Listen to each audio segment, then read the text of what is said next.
Two Pros and a Cup of Joe here on Fox Sports Radio, and the summer of Tire Rack sweepstakes rolls on.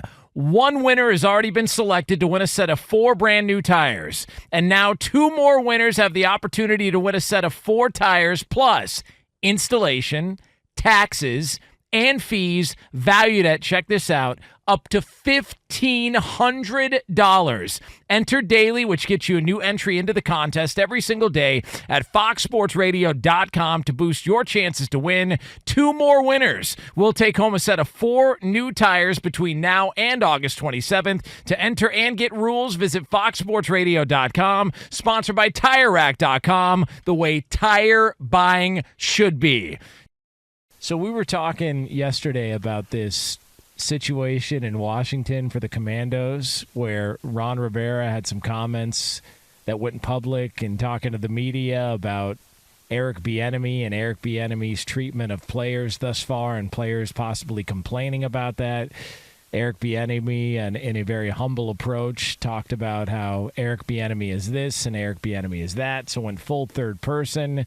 Well, of course, the media pushed back and thought that Ron Rivera was throwing Eric Bieniemy under the bus, and then maybe he was throwing his players under the bus. So Ron Rivera, reading a prepared statement yesterday to open up training camp, had this to say about the situation.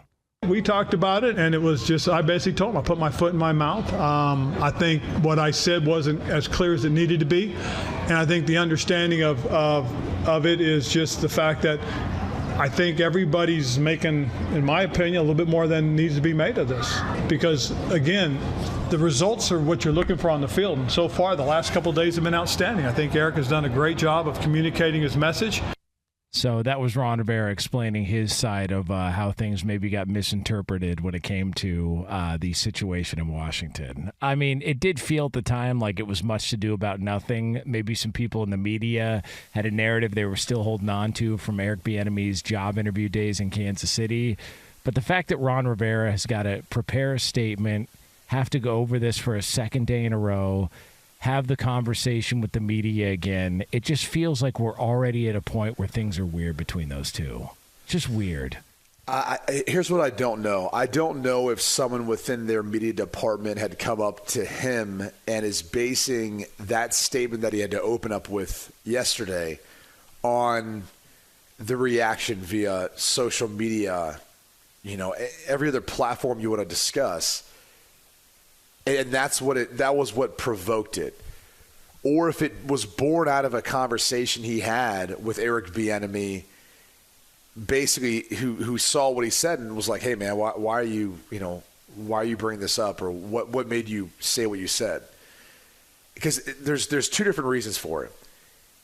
If it's Eric Bieniemy coming up and basically saying to Ron Rivera, like, I didn't appreciate how you differentiated me from Jack Del Rio and why you had to talk about my coaching side of it, that's different.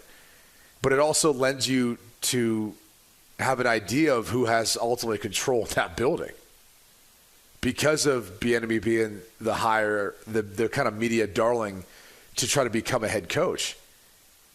And if he can make the head coach come out and make a statement before he, has to do his interviews for the following day in the media, like that's power.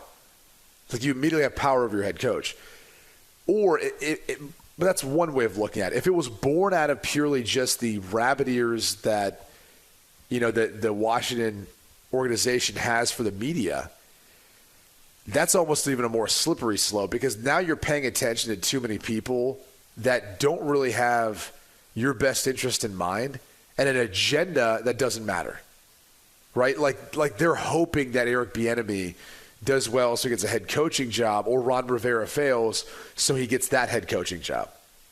There is a faction of the media that wants that to happen. It's so weird, man. It's the most bizarre thing, and that's why you got to be careful about the people who are giving you advice of how you want to handle things. Because the more attention that you pay to it, the more you stoke those flames. Like, it would really, if he didn't bring anything up yesterday and then make a statement, we wouldn't be talking about it today, would we? At all, nope. But now it becomes a talking point because you're like, what is going on there? Dan Snyder's not there anymore. Yet it still feels like you've got this unrest, this odd situation within the coaching staff now. And that was the one side of that organization or department of the organization that was operating relatively well, from all accounts at least. But Sam Howell's going to be the starter. He's a young player. You basically could call him a rookie, even though he's not, right? He's going to his second year. But he doesn't have a lot of playing experience. Talented guy. They've got a more talented roster than I think a lot of people give him credit.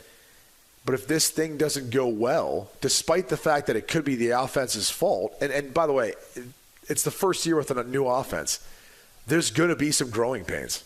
You have a young quarterback. There's going to be some growing pains that he experiences in the NFL. Yet instead of pointing the finger at Eric Bieniemy, the finger's going to be pointed at Ron Rivera. And you already get that sense based on how things have operated through the media during this training camp. And it's unfortunate because Ron is one of the best people in football, period. Yeah. Period. And he was also the one that gave Eric Bieniemy the opportunity to be an offensive coordinator and supported the idea of, okay, yeah, I want to bring him in. I like his work, and I want him to have success. And then we're not even at the first preseason game for Washington. We're a couple of days from it, and he's got to print out a statement to read to make sure that everybody was okay with what he had to say previously when he was just telling the truth about Eric Bieniemy and his coaching. Like the whole thing, it just feels like a clown show. And I've wondered about this as well, too, just in thinking on how this whole situation has played out. Because we've talked about how sometimes you can be too loud as a backup. Tim Tebow, Cam Newton, Colin Kaepernick. Like there's some personalities that maybe aren't ideal for a backup role because they get too much attention.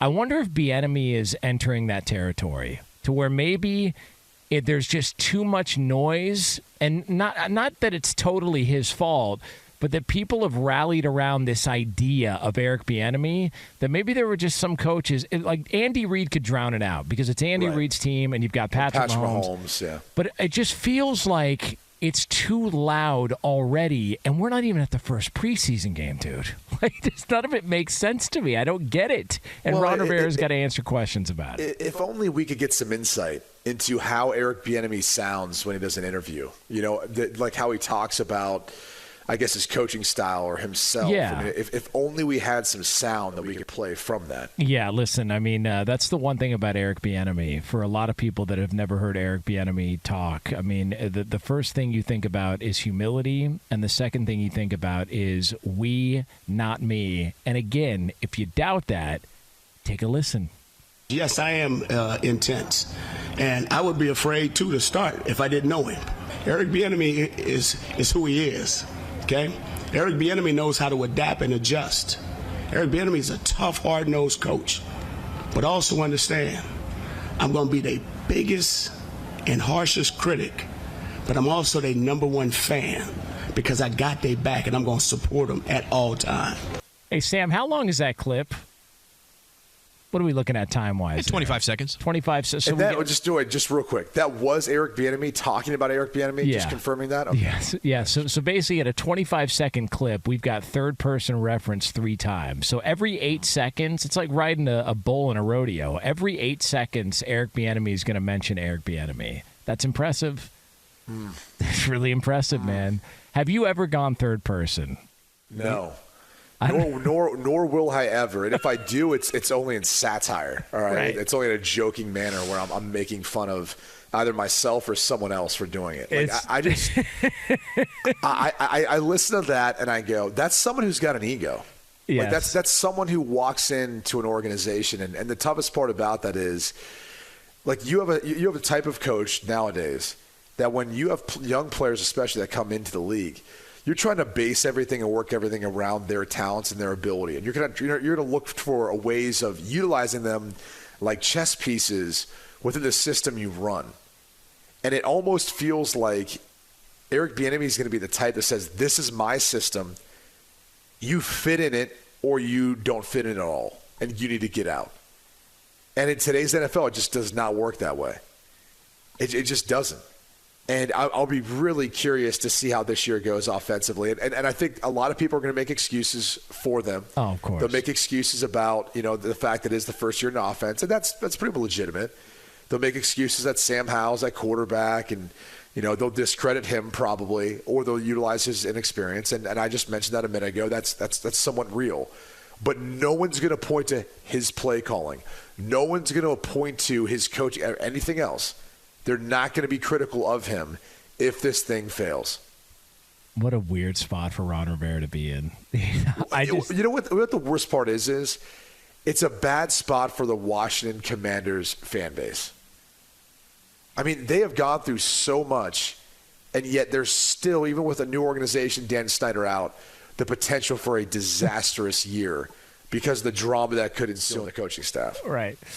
It's like you think, all right, we've got an issue in the home. We've got a leak upstairs in the bathroom. Whew, at least we got that figured out. And never mind the fact that there's like a rotting corpse in the basement that you didn't know about when you moved in. It's like, okay, right. Well, now we got that to worry about. Like, they can't catch a break, man. Like, this organization is doomed, and little Danny's got over $6 billion sitting on a yacht somewhere going, hey, not my problem anymore. You guys figure this thing out. So that's the fun stuff there for the Washington Commanders.